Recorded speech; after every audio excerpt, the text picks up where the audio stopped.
So where are all of these viral videos?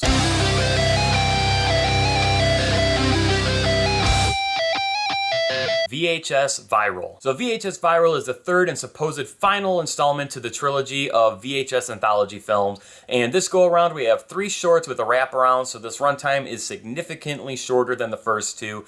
And the first VHS I enjoyed a little bit. I thought the concept was cool. I liked the story ideas, but I just didn't feel they were executed that well. VHS 2, I really enjoyed. I thought they did a good job with that. Much better stories, much more convincing acting, and just better polished overall. So I was really excited to see where they were going to take this, and I'm really confused as to how they came across giving this a title VHS Viral. They should have just stuck with VHS 3, because there's really nothing coinciding with the title of Viral except for a little bit in this wraparound story, which is called Vicious Circles. And that story kicks off with a couple, and the boyfriend's kind of obsessed with filming things, just always has his camera on him, of course, or else we wouldn't have a story at all. And while sitting at home, there's this high-speed chase of cops trying to take down this ice cream truck, and it happens to be right by the house. So he wants to go out and film it to try to get a viral hit off of it, and that's really all that we get as far as a mention of viral videos in this movie. So the wraparound was a little bit interesting in the beginning, but it just kept falling on its ass as they kept going back to it in between the shorts, and didn't really care for the ending of it all that much. And the thing that I did not like about this wraparound at all is it had nothing to do with any of the shorts. What I really liked about the wraparounds in the first 2 was the whole concept of people having to go somewhere playing these tapes, so it made sense why we were actually viewing those, because that's what the people in the movie were viewing. There's nothing like that in this movie. They just kind of dropped the shorts in between the wraparound, and nothing really ties together. So I thought that was kind of weak. They should have done something to incorporate that and actually utilize the idea of viral videos. You know, maybe people going to investigate someone's home, and these are the videos that they're about to upload to go viral because of the graphic content. Who knows? Something along those lines. I thought it was a missed opportunity to use that. But nevertheless, I'm going to talk about each of the shorts and what I thought about them, and I'm not going to get into too much of detail with each one of them because there are some pretty neat, surprising elements to them, and I don't want to spoil any of that. The first short is called Dante the Great, and this one centers around a guy who's just kind of down on his luck.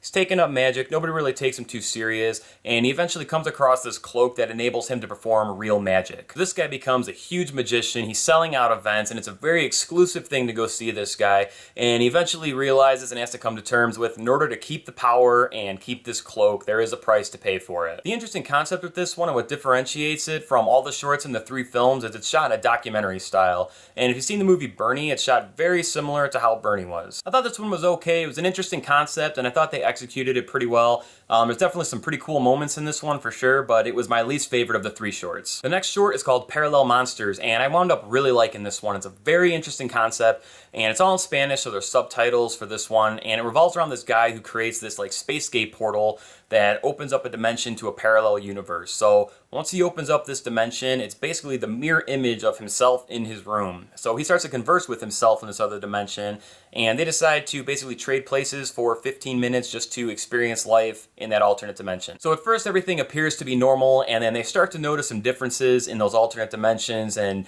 start to think maybe it was not a good idea to even mess with this stuff to begin with. And there was some pretty creepy imagery in this one, and the acting worked really well for this one. I felt it was believable and definitely helped sell the concept. There were a couple goofy things in this one that drifted away from the initial tone that it was setting up. It didn't really bother me too much, but it was definitely made up for in the ending. I really liked the ending of this one, and this one was my second favorite of the 3. The third short, and easily my favorite of the 3, is called Bone Storm, and this one centers around a group of these asshole kids who are really reckless, just don't really give a shit about anything.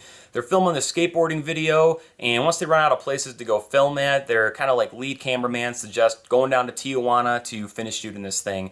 And they go down to Tijuana, they go into a world of hell and get a lot more than what they bargained for. This one I really enjoyed a lot, and it had some creepy stuff in here as well, and a lot of that stuck out because it was in the daytime. There's this one lady in this one, really eerie. They did a really good job with her, with the makeup and the eyes and everything. Awesome, awesome job with that. This one had the most gore, the higher body count, and I thought it had the best usage of the found footage style. They had cameras attached to their skateboard, so you see the skateboard view, they got GoPro cams up on their helmets, so they did a really good job utilizing different cameras to get different angles and compile it all together. This short was definitely the most fun and felt the most at home with all the other shorts from the previous films. This one felt like it belonged in this movie. So after that, we jump back into the wraparound Vicious Circles, which is coming in and out of each one of the shorts. We get the conclusion of it in the end, and you know, I really didn't care for this wraparound. I didn't think there was anything too appealing about it. I thought it kind of started off interesting and just went downhill from there. They had these like little mini type stories within this wraparound that just made no sense and didn't contribute to anything that was going on. So I'm not too sure why they put that in there. It's probably just to get more runtime on the film because it was already running super short as it was. Overall, VHS Viral is a short, fun watch, especially for this time of year. The second one is still my favorite because I can go back and rewatch that one. This one and the first one, just kind of like a one-time watch for me, but they're still fun movies to check out for sure, even if it's for nothing else but to see some original stories. If you've seen VHS Viral, leave me a comment down below, let me know what you thought about it, and let me know what your favorite short segment is out of all the films. My favorite is Safe Haven from VHS 2. That was an awesome, badass segment. If you are new to my channel, make sure that you subscribe. Thank you guys very much for watching, and I'll catch you all next time.